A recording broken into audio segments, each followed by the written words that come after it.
स्वागत है मित्रों, आप लोगों का मेरे इस छठे वीडियो में। आइए, अगला दिन भी डिस्कस कर रहे थे हम लोग rules for transformation of sentence into proposition, मतलब तर्क वाक्यों को वचन में रूपांतरित करने के नियम। तो अगला दिन हम दो नियम का आलोचना कर चुके थे। इन दोनों नियमों में हमने देखा कि पहला नियम में हमने बताया कि ऑल एवरी ईच एनी, अर्थात जिन सारे शब्दों का मतलब ऑल होता है, ऑल, अगर वो अफर्मेटिव हो तो ए में जाता है और नेगेटिव हो तो ओ में जाता है। दूसरा नियम हमने देखा था कि no never nothing by no वेलर आता है। हम बार बार आग्रह किए थे कि सब जितने क्लू वर्ड्स हैं सबको लिख कर पूर्वों पर गिन कर उसको अच्छा से रट लिया जाना चाहिए। वही क्रम इसमें भी किया जाएगा। आज रूल नंबर 3 हम लोग बताने जा रहे हैं। इसमें क्लू वर्ड्स के जो लिस्ट हैं वो काफ़ी लंबे हैं, एक आध छोटे भी हैं। उसका जब कभी प्रैक्टिस में कभी ज़रूरत पड़ेगा तो हम करवा देंगे। फिलहाल हम लोग इतना दिमाग में रखेंगे, जिन सारे शब्दों का मतलब होता है कुछ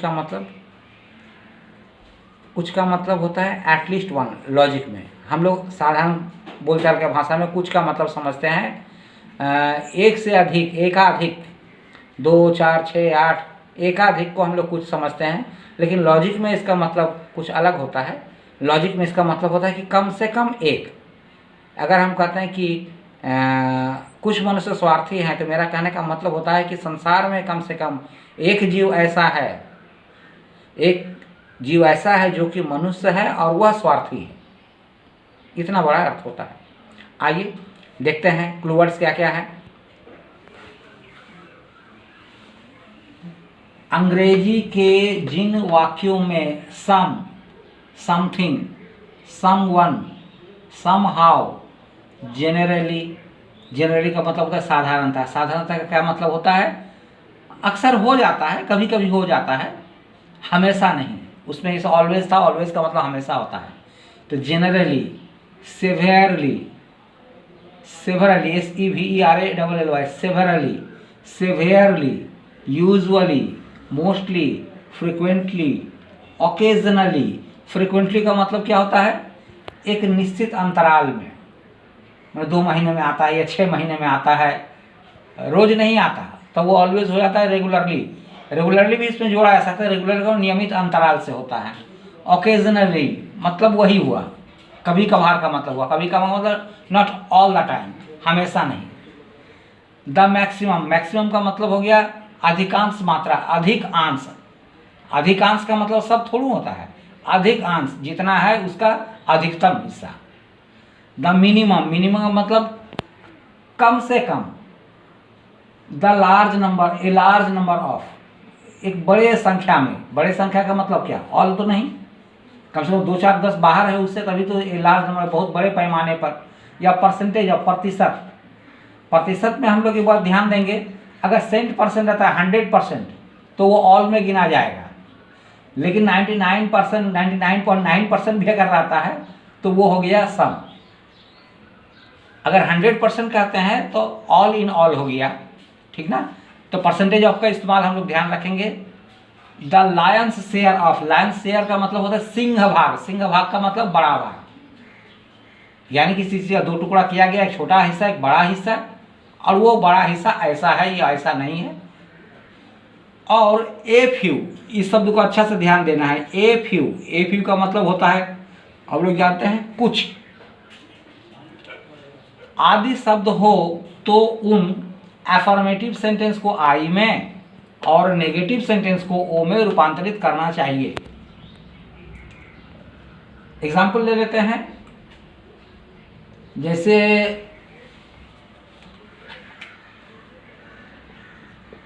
ए लार्ज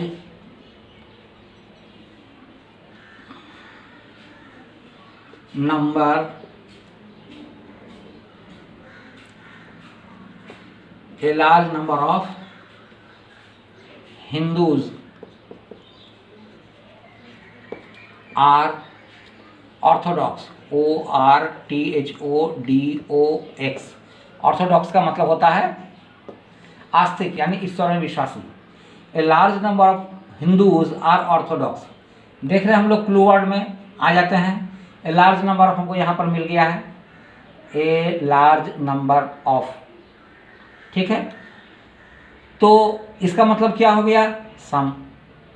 हमने कहा एफर्मेटिव को हम लोग यहाँ पर आई में करेंगे और नेगेटिव को ओ में करेंगे। यहाँ पर नो नॉट नथिंग कुछ दिखाई नहीं पड़ रहा है, इसलिए नेगेटिव नहीं है, ये एफर्मेटिव है। तो ये रहा LF, आई में करेंगे। आई में करेंगे तो आई का स्ट्रक्चर हम लोग को याद होगा। आई में हमने कहा था कि सम आर का प्रयोग होता है, सम आर। और सब्जेक्ट प्रेडिकेट देखते हैं हम लोग, तो सब्जेक्ट हम लोग देख रहे हैं ये ए लार्ज नंबर ऑफ, ये तो मेरा क्लू वर्ड है, ये हट जाएगा, इसका जरूरत नहीं पड़ेगा। हमें जरूरत है केवल सब्जेक्ट का। ये रहा सब्जेक्ट मेरा और ये रहा प्रेडिकेट, ये दो चीज़ का जरूरत है। यहाँ पर हम सब्जेक्ट बैठा देंगे और यहाँ पर प्रेडिकेट बैठा देंगे। आई प्रोपोजिशन का स्ट्रक्चर होता है सम डैश आर डैश, यहाँ सब्जेक्ट यहाँ प्रेडिकेट बैठता है। तो सब्जेक्ट हो गया Hindus, HINDUS, Hindus. Are orthodox, ORTHODOX। Some Hindus are orthodox. ये हो गया मेरा आई प्रोपोजिशन में रूपांतरण, बहुत सरल था। वर्ड्स सारे अच्छा से याद करने पड़ेंगे, लिस्ट को याद करने पड़ेंगे। एग्जाम्पल और एक लेते हैं।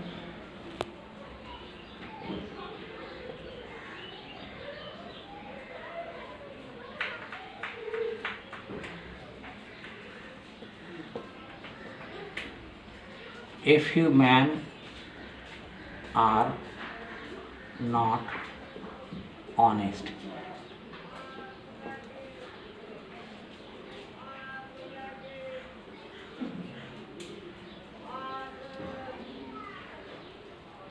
A few men are not honest, जैसा कि हम पहले बता चुके हैं, जरा गौर करें। ए फ्यू मेरा क्लू वर्ड में देख रहे हैं हम लोग, ए फ्यू है। और अगर ये affirmative,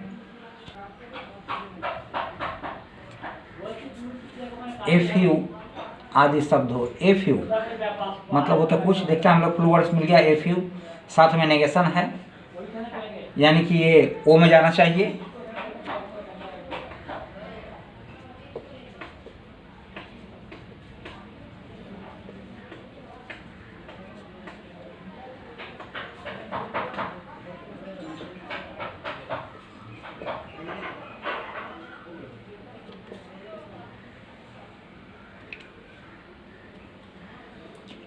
If you men are not honest, some are not honest। तो ये हो गया हमारे तीसरे नियम। अब हम आगे बढ़ेंगे, चौथे नियम में जाएंगे। यहाँ तक अच्छा से लिख कर एक कर याद कर लेना चाहिए।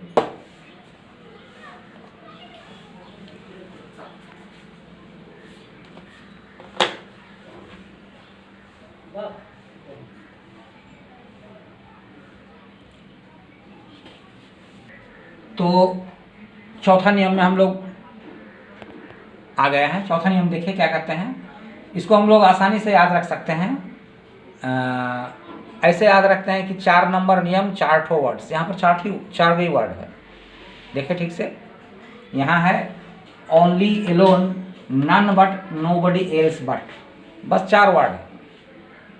अब तक हम लोगों ने जो नियम सीखा था वह नियम और इस नियम में थोड़ा सा अंतर है। अंतर ये है, हम कहते हैं इसको ट्विस्ट है। कैसा ट्विस्ट है ना, अब तक जो 3 नियम सीखा हमने, उसमें जो सेंटेंस का सब्जेक्ट था वही प्रोपोजिशन का सब्जेक्ट बनता था, जो सेंटेंस का प्रेडिकेट होता था वही प्रोपोजिशन का प्रेडिकेट बनता था।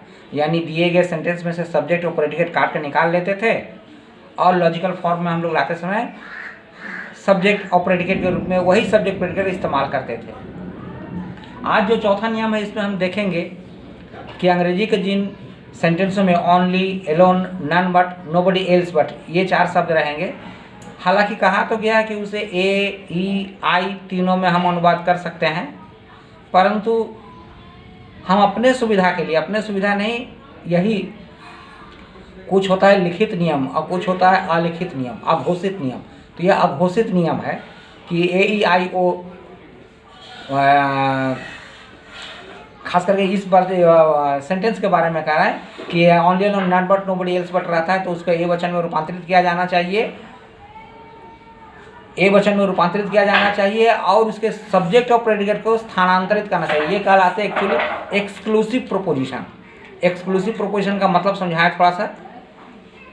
जैसे हम लोग कहते हैं कि ये केवल मात्र नेता ही झूठ बोलते हैं, तो जब हम बोलते हैं केवल मात्र नेता ही झूठ बोलते हैं तो इसका मतलब हुआ कि नेता जैसे एक समाज के श्रेणी का नाम है, ऐसे कई श्रेणियां हैं समाज में, और ये झूठ बोलने वाला जो गुण है, यह गुण केवल मात्र नेता लोग से ही संबंधित है। और भी श्रेणी हो सकते हैं, एक आर्टिफिशियल कई श्रेणियों का विचार मन में आ जाता है हम लोग।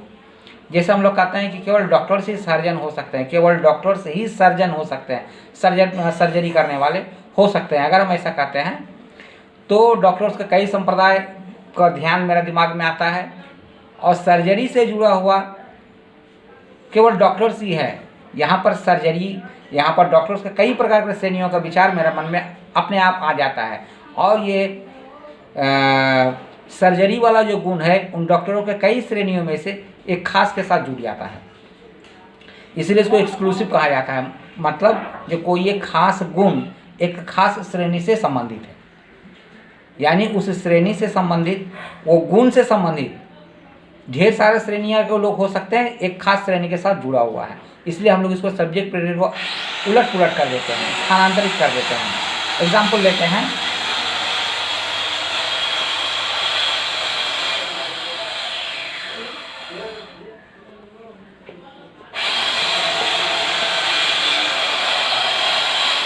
Only man are selfish. इसको हम लोग देखते हैं, सब्जेक्ट है मैन, प्रेडिकेट है सेल्फिश, स्थानांतरित करते हैं। ए में हो जाएगा तो क्या हो जाएगा, ये ऑल है तो ऑल आर तो मेरा रहे, ए है तो ऑल आर तो मेरा रहेगा ही, और only man are selfish, selfish इधर हो जाएगा और ये मैन इधर आ जाएगा। तो हम लोग ऐसा कह सकते हैं कि all selfish persons are man. हम लोग यहाँ पर एक चीज़ जोड़े, हम लोग कुछ जोड़ना, वर्ड्स जोड़ना सीखना पड़ेगा यहाँ पर। जैसे पर्सन, अगर मनुष्य के बारे में कह रहा है तो पर्सन, और जीव के बारे में कह रहा है तो बीइंग, निर्जीव चीज़ों के बारे में कह रहा है तो थिंग। जैसे जैसे हम एग्जांपल लेते जाएंगे आगे समझ में आता जाएगा। हम लोग यहाँ पर इसको इस प्रकार से लिख सकते हैं, जो ज़्यादा अच्छा रहेगा। All selfish persons are man, SELFISH, selfish person, PERSON, persons are man. ये रहा एग्जाम्पल लिखो। और आगे हम लोग देखें, अगला दिन नियम 5 में चलेंगे। एक आध एग्जाम्पल इसका और दे देना ठीक रहेगा, देखते हैं। नेक्स्ट प्रैक्टिस कराते समय किया जाएगा, वो ठीक रहेगा। Thank you.